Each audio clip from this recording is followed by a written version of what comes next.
Hi, I'm Dr. Michael Corcoran, president of the Workthreat Group. I wanted to talk to you today about the FBI study that recently came out.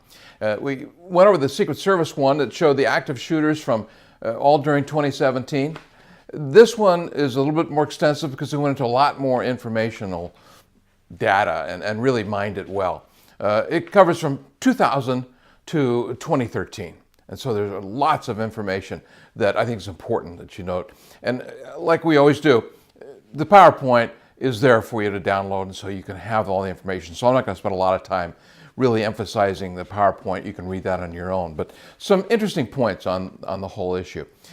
Start off with, on slide number 2, we say, hey, this is not a clinical test. This is not clinical data. This is not anything, no double-blind studies or anything. So we have to take it with a grain of salt. In other words, I think it's excellent information, but nonetheless, you can't just rely on that, all right? So I want you to understand that and don't say, oh, well, it said this in the study. Well, yeah, that might be true most of the time, but it doesn't necessarily mean that it's true all the time. So slide 3 was that while concerning behaviors are often recognized, it was not always acted on, which makes sense. A lot of different people, and I'll go through that in one of the other slides of who those were, that identified certain behaviors that were of concern, but they really didn't do anything about it. Almost half were upset over a grievance. Almost half the active shooters were upset over some kind of a grievance, some kind of perceived wrong. That's a pretty high percentage. So we know that that's a good thing to look into. And targeted violence is still involved. I think it's something like, put it all together, it's close to like 50%. So as much as we think that it's random shooting, these active shooting things, it's really not. It can be, but a lot of times it starts off with the target, and then it kind of escalates from there.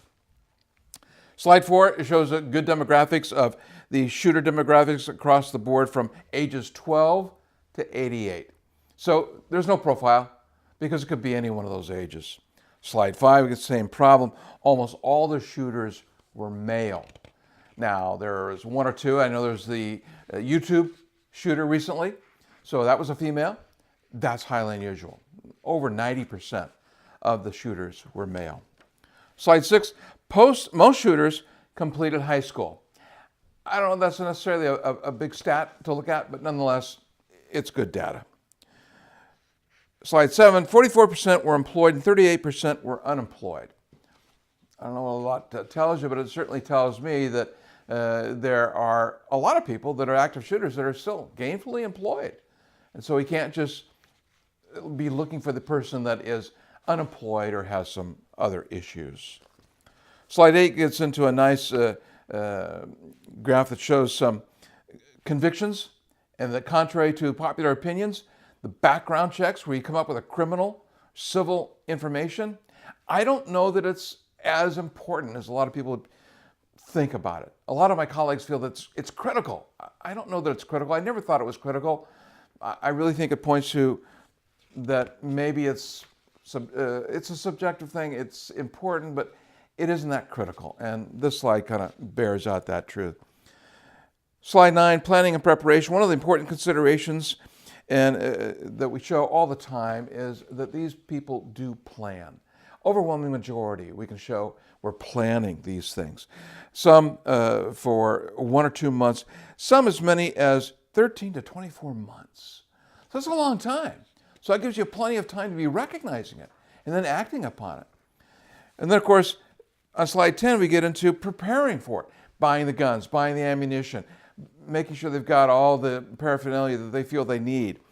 Certainly within 24 hours, there's evidence of that, but it can go on for 6 to 12 months prior.